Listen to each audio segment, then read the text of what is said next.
Hey, everyone, and welcome back to the Product Builders Podcast. This is your host, Mark Garcia, and joining me on the show today is David Carpenter. David is the CEO of Gamiotics, an entertainment technology company revolutionizing live entertainment through what they call in-seat interactive experiences. David, great having you on the show today. How's everything going? Going well. Thank you so much for having me. I really appreciate it. Yeah, I'm really excited about our conversation today. We're going to be talking about what you're doing over at Gamiotics and how you're using tech to change how we experience live entertainment. Before we dive into things, I'd love to start today by getting to know a little bit more about you first, since our audience can warm up to you. That said, to kick things off, where are you joining us today? And can you give me your best elevator pitch, that quick 30-second intro about yourself and what you do? Absolutely. So I'm in New York, New York. I am at a WeWork, probably close by to where you are. I am, I spent 25 years, nearly 25 years working in live theatrical entertainment here in New York. I've been a Broadway and off-Broadway producer.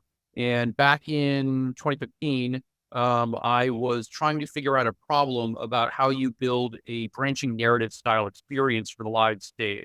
And I wanted, and what I realized at the time is that there wasn't a mechanism that allowed for collective audience choice during the live entertainment experience. And I built it, and it's called Gamiotics now.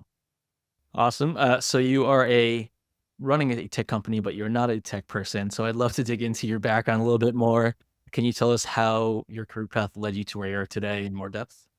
I am a non-technical founder of a tech company, as I have been told many times over the years. I get asked this question every once in a while, certainly by investors, both in the entertainment field and also in technology. And a lot of the question that I get asked the most is, why you? Like, how did you come up with this idea? Because I don't necessarily on the surface have what appears to be what you would expect out of all of these things that have come together. And we can talk a little bit about the product that is the show that I'm producing that is using my Gamiotics technology, which is Dungeons and Dragons: The Choice of Tavern. The short answer to that question is I have worked all over Broadway and off-Broadway theater in my career. I'm a Tony-nominated producer in my own right. I produced a hit show off-Broadway called Pups, which is a parody of the Harry Potter universe. But at the same time, I'm also a big gamer. Like, I love games. I always have my entire life.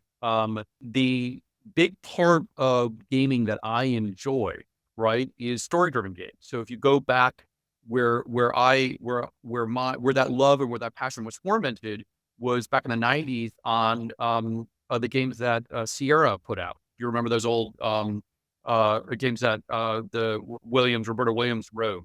And the thing about the Sierra games, they were always story forward, right? And then they used technology to develop further generations of gaming. I mean, they were one of the first to go from text-based entry storytelling to point and click, right? And it was part of a revolution in where we saw computer gaming going.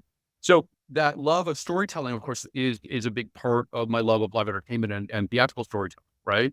And because of that weird combo, right, which there aren't very many other people in New York who have that type of passion for theatrical producing and this experience and the skill set, but also this nerddom, fanatical like obsession with gaming that I have. And I'm talking about board games, computer games, platform games, like everything, I can get my hand mobile games, everything I can get my hands on. It's a rare combination of passions and skills, right, that came together. And so the purpose of my company, of Gamiotics, is the gamification of the live entertainment experience, right? It's taking that gaming that we do at home, right, and turning it into a collective storytelling experience and allowing the audience to have agency and to play a show in a way that they, up until I launched my show in New York, could only do online with their friends. And I'm a big believer in that very kind of basic human idea of gathering people together in a room to tell a story. But there's also, like, if you look at what happens in our world, like gathering people in a room to watch a game, like watch a sporting event, right? It's still storytelling. It's one of my favorite. Sorry, I'm going off on several tangents. One of my favorite South Park episodes ever was when they did a take on the WWE, right, World Wrestling, right, and they broke down the WWE into the fact that at its heart is just Greek myth storytelling, right? Like, I mean, that's effectively what they did in the course of that. It's one of the most, it's a brilliant satire of what the WE is. But like, that's why people go to wrestling. Like, yes, they want to see the move, just to see, but they're there to follow the stories of the characters that they love in and out of the room, right? So this idea that the actual space that we are in can't, like, because I face a lot of resistance in it for years, couldn't include this technological innovation to allow audience agency within the storytelling, to allow them to participate in a way that no one else had before, was what I got really excited about. And it's what I've been chasing and what I've been doing now for the last almost 10 years, amongst a couple of other things along the way. So, but yeah. That's great. And so my first introduction to your company, Gamiotics, was I went and saw the 20-sided tavern off Broadway as well. I thought the tech was great. And for those unfamiliar with Dungeons and Dragons or your platform, if I can simplify it, it's almost like a choose your own adventure, right? So you've got the actors on It's true stage that doing your things. style can't actually use those words together in a string. I would never describe it as such, but you can. How's that? Correct. All right. But yeah, so I can basically have influence on what the actors do on stage by making decisions for them. Uh, so for those who aren't familiar with the tech, Yes. can you just explain it a little bit more in depth in terms of what it looks like for the audience? Yeah, it's a web-based piece of technology, right? That uses the browser on your mobile device, on your smart device, your phone, your iPad, whatever it is, right? And what happens is that you scan a QR code that's in your program. It opens up the technology, and from there, I've established a two-way communication between audience and content runs throughout the course of the show.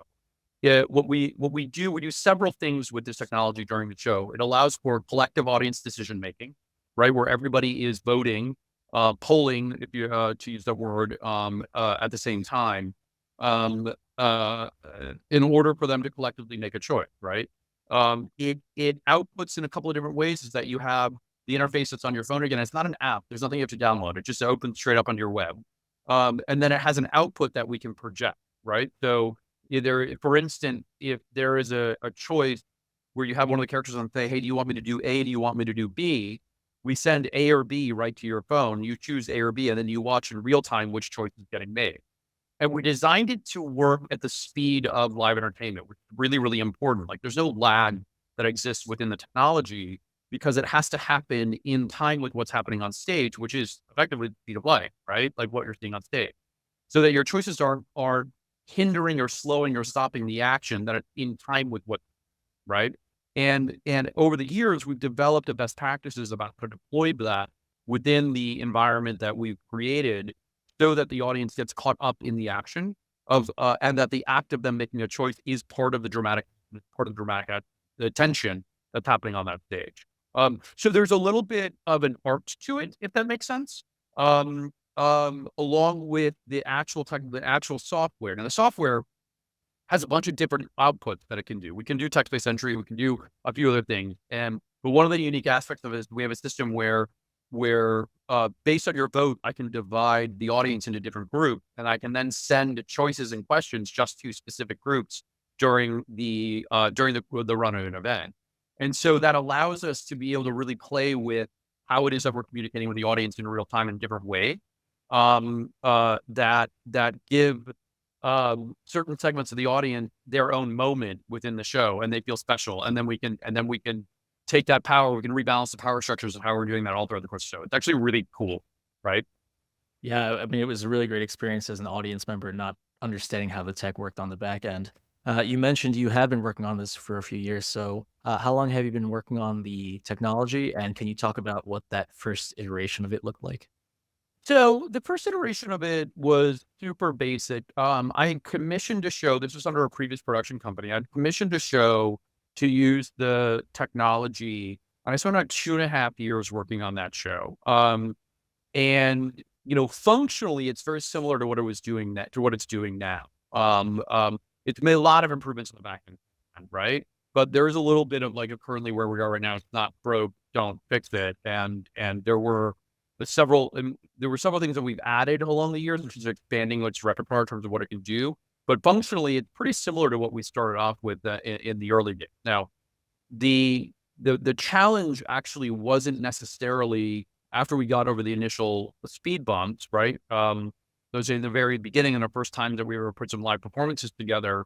we hit some interesting technological challenges that we had to overcome in terms of how the communication protocols were working with it, and working with mobile devices and whatnot. And that always kind of, and there's fairly normal. Um, what we discovered is that it's a story problem, right? Is that we can build this technology suite, but if you can't design a piece of content to use it properly, if you don't know how to use it properly, it doesn't really matter what the technology is doing. And I think you'd find that story in tech all over the place, right? Which is like, what is the interface? What is the simple interface that you're using with your clients is one thing, but if it's not actually functioning as a tool that adds value to the experience, then you're not, then you're not using it right. And so the first story that we told with it, we had a point of view problem with one of the characters on stage, which is the audience was making all of the choices for this character on stage. And we were playing a live show like you would a video game. And there was nothing wrong with that initial instinct. It's what Netflix did with Bandersnatch. If you recall that when that came out with Black Mirror, we were ahead of them. We actually did this live first before Bandersnatch premiered, but they literally ran into all of the same problems that we did, which had to do with point of view and narrative storytelling. And if you are making choices for this character, then your character who is unable to make choices, then they have no agency and there's no character there. So there is a way to do that. And I've been working on a way to do that more successfully than I did originally. But what it cost me, other than roughly $250,000 in development fund, in trying to figure this out over 2.5 years, was it actually taught me a lot of lessons about the process of building a story using the technology, the types of stories that you want to build, right? So, the pandemic, I always tell people the pandemic really changed everything, because it actually forced me to sit down and just do the technology company and not anything else for about 2 years.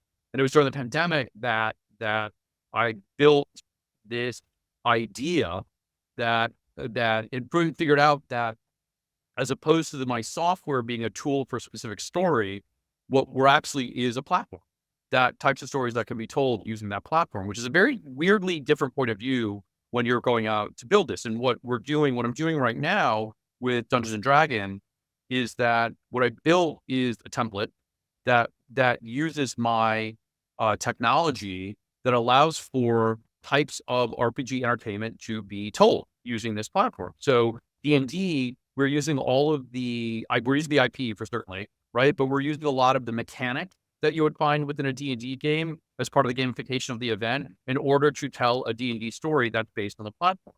Now, there is a lot of possibility in taking this idea that I have in terms of platform, like in terms of platform development, and you see it in video gaming technology all the time, which is PS5 is a platform that people are like, I use other technology, I use Unreal Engine, right? I use other things within my game in order to do it, but you still have to have that baseline platform, and that's what Gamiotics, right?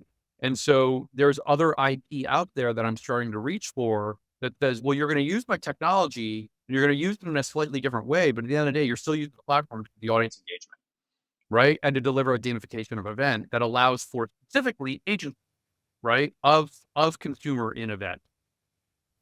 What's really interesting to me in prepping for this conversation, and when you think about live entertainment and interactive experiences, I think historically interactive experiences have been really focused on building that into the actual physical experience, if you will. Sure. It's like a host actually engaging the audience both physically and vocally, and not so much reliant on tech, but reliant on that in-seat experience. I know that's a phrase that you use. What's interesting about your platform, what you said to me was that what you're trying to do, and I'm sure you've heard this before, is that good design is invisible. And your platform is almost invisible within the experience. And your goal is not to stand out necessarily as a tech platform. I think you said your goal was if someone comes to see a show uh, and they have an amazing experience without thinking about the tech, that's actually what you're trying to achieve. Is that correct? And can you expand on that? If they walk out talking about my tech ahead of everything else, that is not a success to me, right? If they walk out never mentioning my tech at all, that's 100% success, right? Because the tech is a tool to the experience that we've built, right? The tool for the audience have in order to be able to engage, right? And part of the success in being a tool for the audience is, you're right, is being invisible, is that it becomes second nature. It just becomes this thing that we did.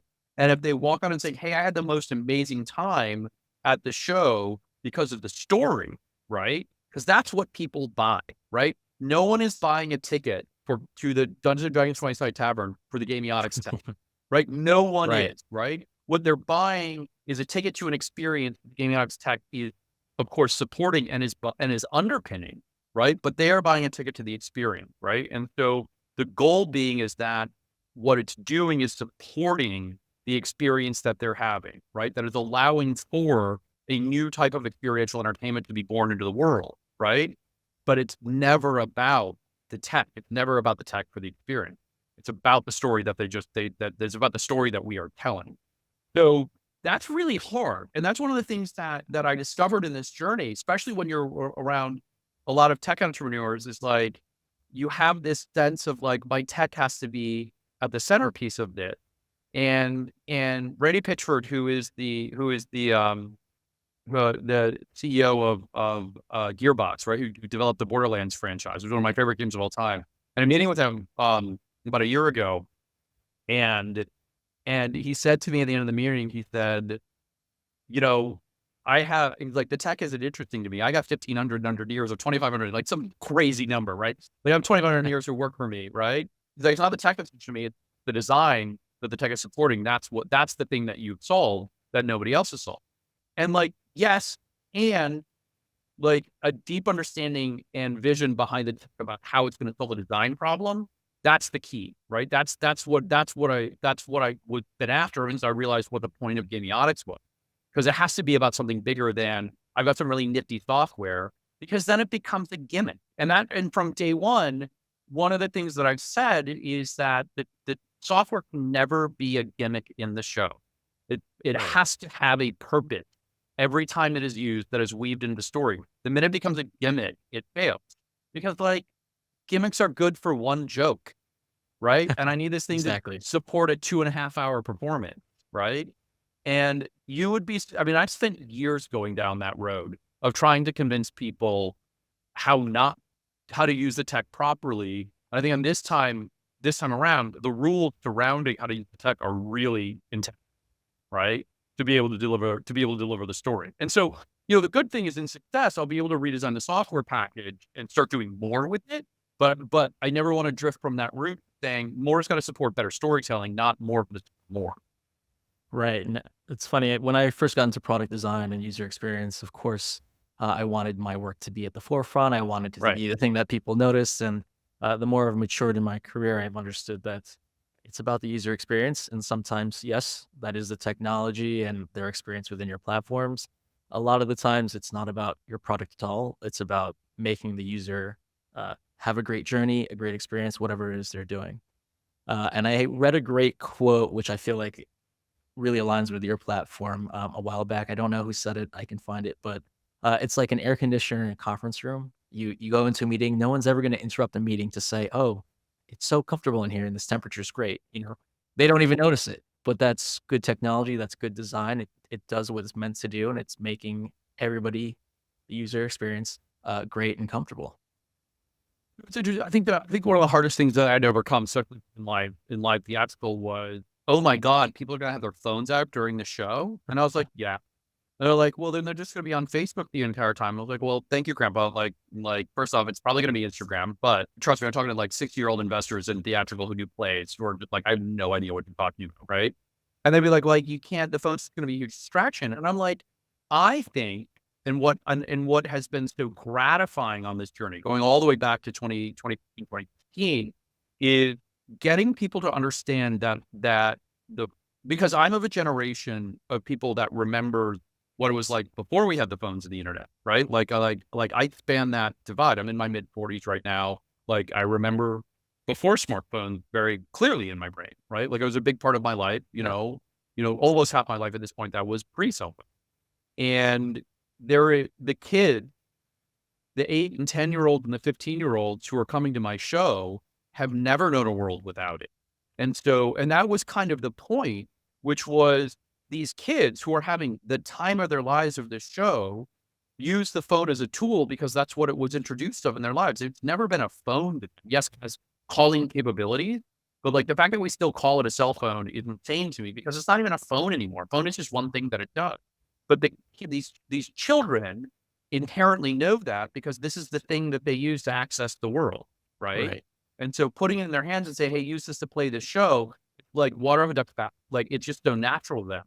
And it's their grandparents now. The parents are okay. The grandparents now struggle with it a little bit because they've never really adapted to that reality. Of course, obviously, I have. I love technology and I'm a gamer and all these things. Like, but like, there is this. I had to bridge this gap for a while of saying, no, this is how people behave now in life, and we're going to embrace it and we're going to celebrate it and we're going to say, hey, this is okay.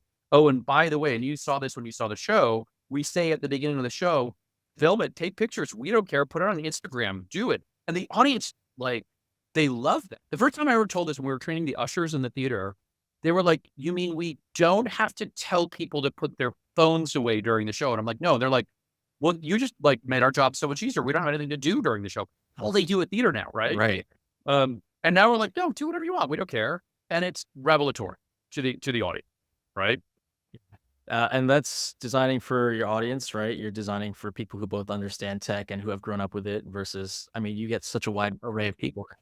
I'm designing for the modern world. I've seen the entirety of the Eras tour on TikTok, right? Like if you were like if you remember if you're because I'm like a big fan of TikTok, right? But like if you remember when she on her first concert dates, we all saw exactly what her show was going to be from moment one. But like that's the world we live in, right? Why like there's no secrets anymore. Like there's no yonder bag like at scale. Like that's just not a thing anymore in when we're looking at the live entertainment world. Like concerts are filmed all the time by the average user and then posted it. And that's just the world we live in. And I'm trying to take live entertainment, the actual stage entertainment into that future kicking and screaming. Yeah, I love that statement that you're designing for the world we live in. And it's not necessarily user specific, but mostly how we are engaging with technology now. And you kind of teed up my next question really well. I was going to ask in your journey of developing this platform, what have been some of the biggest challenges you've faced?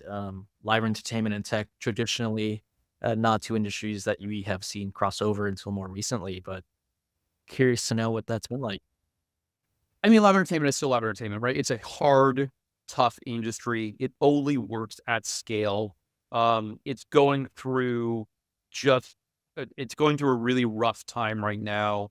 Like overall, asking this demand on people's dollars, right? So like, a reasonable ticket out to our show is about $70, $80 right now. Like, and asking our audience to be like, hey, will you plop down $70 times two if you're going with a friend to come and see our show? It's a big ask. And so what's happened is that what technology has done, unfortunately, is it's raised the stakes for us in order to be able to put on quality entertainment. And so that was not a cheap show to produce off Broadway by any stretch of the imagination. But you kind of have to aim that high. And so unfortunately what's happened is that the risk has just gone through the roof, when we're looking at this. And one of the reasons why we were so happy with the relationship with Hasbro becoming an official show is that it mitigated risk for us. It's like we're not because originally it was 20-sided Tavern, and then we did a deal with our partners in London Path Entertainment to use the Hasbro IP and be part of the Hasbro family. And like that's tough because you lose a little bit of identity when you do that, but at the same time you're gaining an enormous amount of potential market share. And so like that's I think one of the hardest things is just watching this shift happen in live entertainment, which is we're asking so much out of our consumers and they have so many other choice in the entertainment spectrum that you really have to be able to deliver them something that they feel confident in out of the gate. The brand helps, right? Being an official show helps. But it comes with its own complications in terms of like made the show more expensive, made the process tougher and slower. There are a lot more people I have to answer to now. And it's never easy raising money, right? I don't know anyone who ever says like anyone who's ever said they have an easy time raising money, they're lying. I mean, it's never easy to raise money.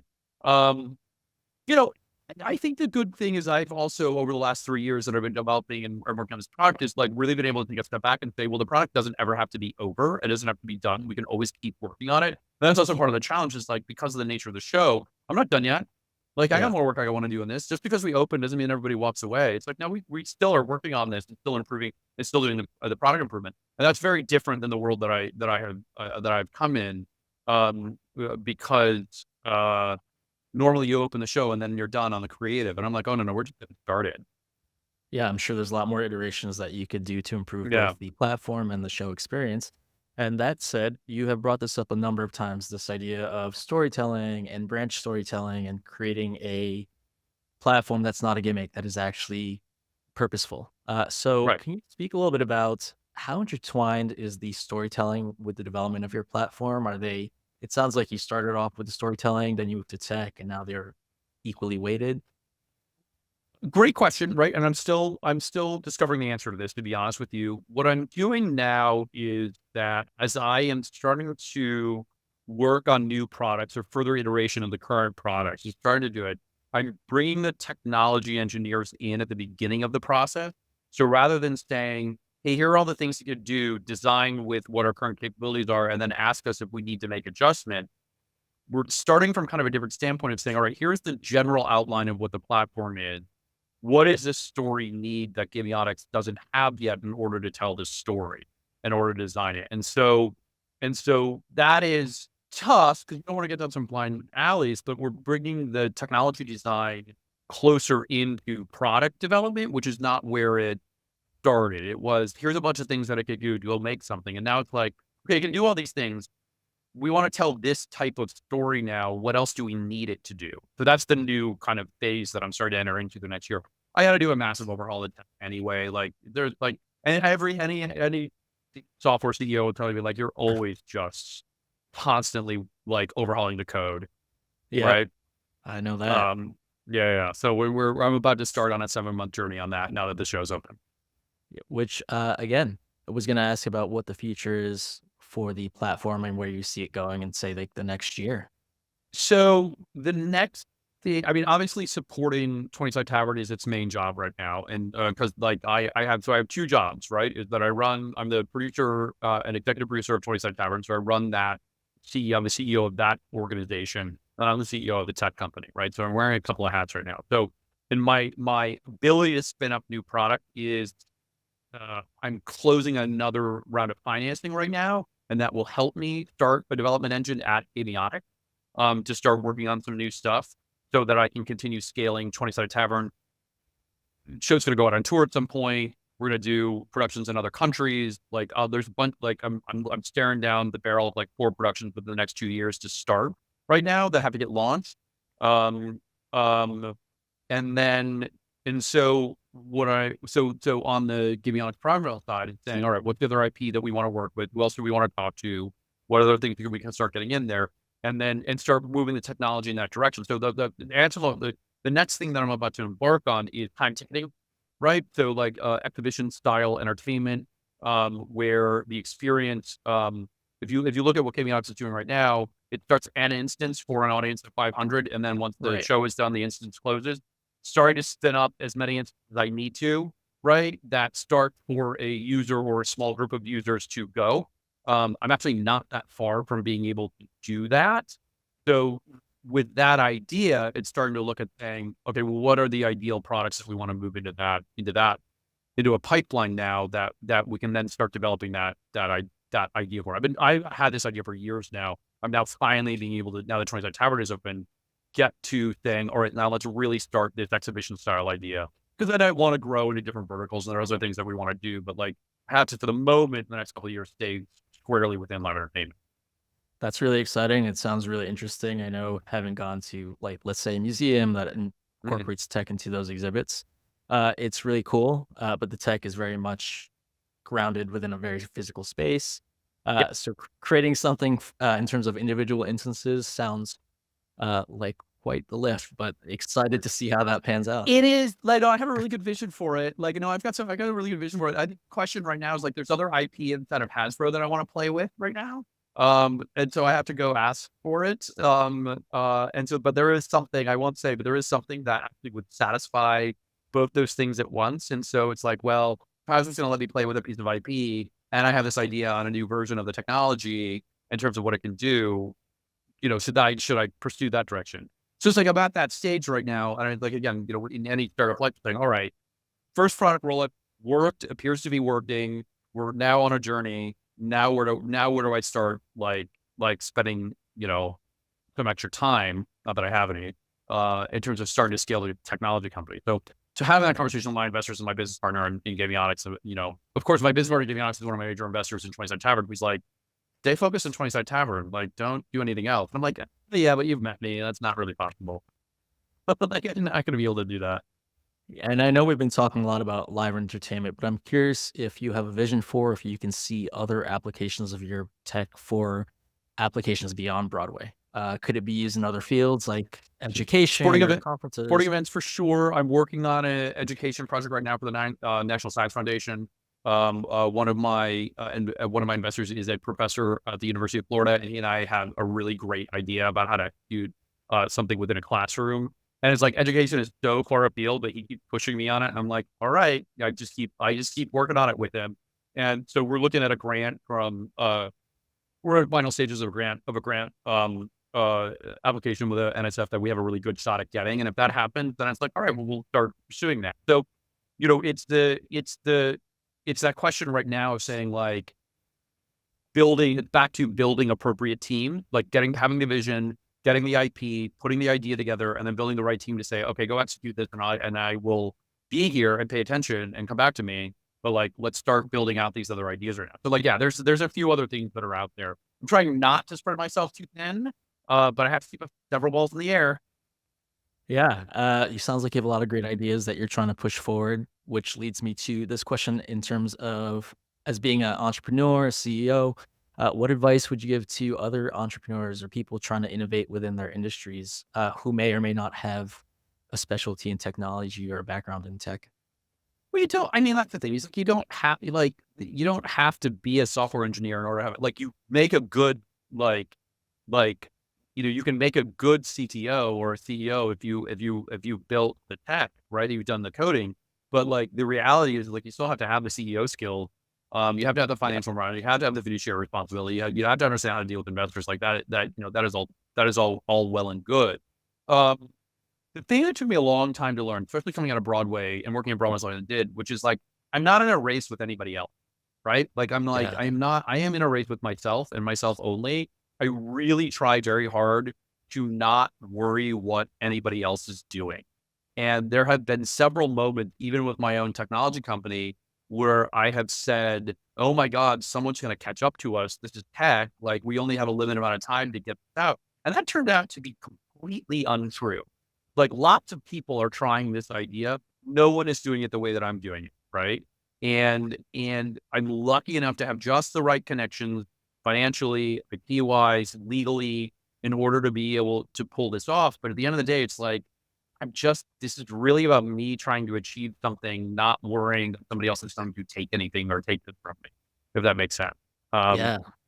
yeah. No, that's a great piece of advice and insight that you've garnered from your journey. And so leads me to my next question again.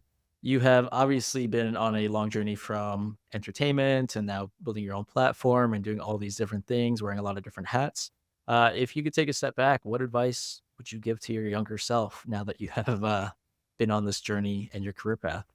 I think honestly, the hardest thing, and it's going to sound a little trite, but like it really comes back down to just believe in yourself, right? I spent a lot of time, like, and I say you're only in a race with yourself, and I believe that, right? I spent a lot of time not believing in myself on this journey. That's part of like if you kind of break that apart and you think of that for a second of like you're only in a race with yourself, but I beat the crap out of myself to get there, right? I think that could be a little bit nicer to myself, just in the sense of like, no, you have the skills, you have the ability, you don't necessarily need what you think you do from other people to get to achieve what you want to achieve. At the end of the day, part of the biggest problem that I've ever had is thinking that thinking that somebody else, I needed somebody else other than, as opposed to a partnership that everybody is getting something out of, right? There's been various periods where I just come to understand it's like, look, I have talent, I'm smart, like I have really great connections, I've got good vision.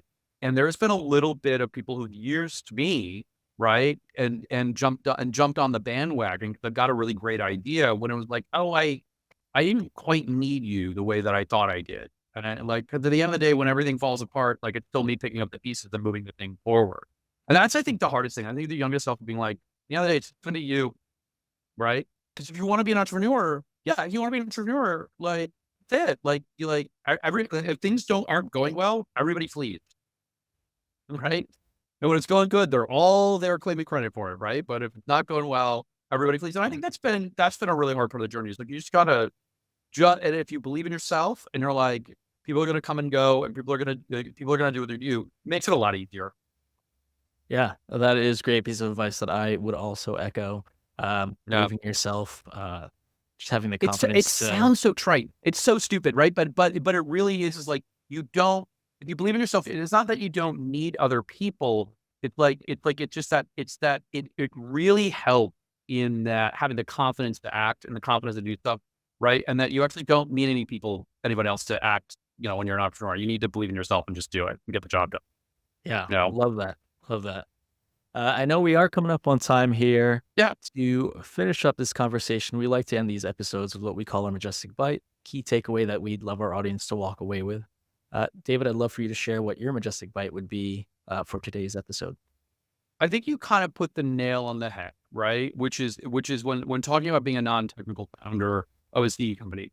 The Majestyk Bite is that I never stopped looking for the great idea, right? And one of the things in this is, as an entrepreneur, you have to have an idea that's better than everybody else's idea. At some point, you just have to have an idea that's better than everybody else's, right?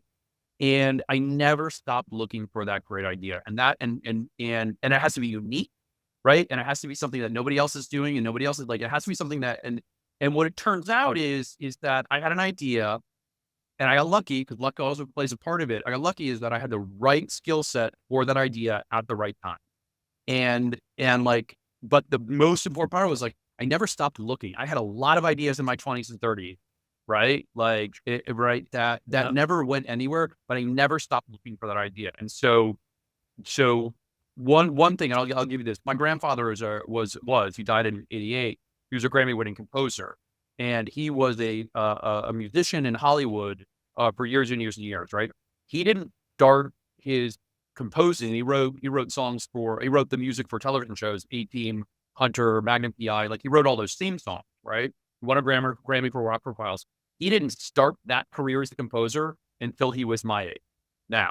Right? And so there is a little bit of like, keep looking for that idea, right? Like keep doing it. Like it's never too late in that own regard. Well, and so like I always kind of hold on to that. One of my production companies named Rockford, because like it's never too late, and it's never too late to actually make that idea work. And he did that as a composer, and had an enormous success in his career.